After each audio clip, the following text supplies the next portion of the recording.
ఖమ్మం జిల్లా వైరాలో రోడ్డు భద్రతా వారోత్సవాలు నిర్వహిస్తున్నారు. వైరా ప్రాంతీయ లారీ ఓనర్స్ వెల్ఫేర్ అసోసియేషన్ కార్యాలయం వద్ద ఫిబ్రవరి 15వ తేదీ వరకు ఈ భద్రతా వారోత్సవాలు జరగనున్నాయి. ఇందులో భాగంగా డ్రైవర్లకు అవగాహన సదస్సును నిర్వహించారు. వైరా రవాణా ప్రాంతీయ కార్యాలయం అధికారి బి శంకర్ నాయక్ రోడ్డు భద్రతల గురించి వివరించారు.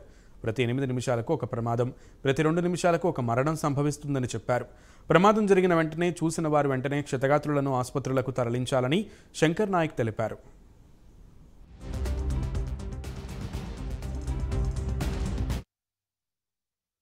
నుంచి ఫిబ్రవరి 15 దాకా రహదారి భద్రత మాసోత్సవాలు జరుగుతున్నాయి. దాని ఆధారంగానే మనం ఈరోజు ఖమ్మం జిల్లా రవాణా శాఖ యూనిట్ ఆఫీస్ వైరాలో లారీ డ్రైవర్స్ మరియు motor cab drivers, auto drivers వాళ్ళతో రహదారి భద్రత వారోత్సవాల మీద అవగాహన సదస్సు కండక్ట్ చేయడం జరుగుతుంది.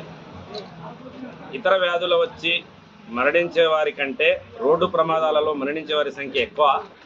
ఈ రోడ్డు ప్రమాదాలు 90% మానవ తప్పిదాలు, 10% టెక్నికల్ కానీ మెకానికల్ ఫెయిల్యూర్ వల్ల కానీ జరుగుతున్నాయని ఒక రిపోర్ట్ మనకి ఉన్నది.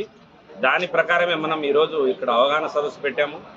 ఈ అవగాహన సదస్సులో వాళ్ళకి రోడ్డు భద్రత మీద, ప్రమాదాలు జరగకుండా వాహనాలను ఎలా తోలాలి, మనం మోటార్ సైకిల్ మీద వెళ్ళేటప్పుడు హెల్మెట్ కంపల్సరీ ధరించాలి. మోటార్ సైకిల్ తోలేవారు మరియు పిలియన్ రైడర్ కూడా హెల్మెట్ ధరించాలి. కార్లో ప్రయాణించేవారు కంపల్సరీ సీట్ బెల్ట్ ధరించాలి. మరియు ఆల్కహాల్ తీసుకొని డ్రైవింగ్ చేయకూడదు, సెల్ ఫోన్ మాట్లాడుతూ డ్రైవింగ్ చేయకూడదు.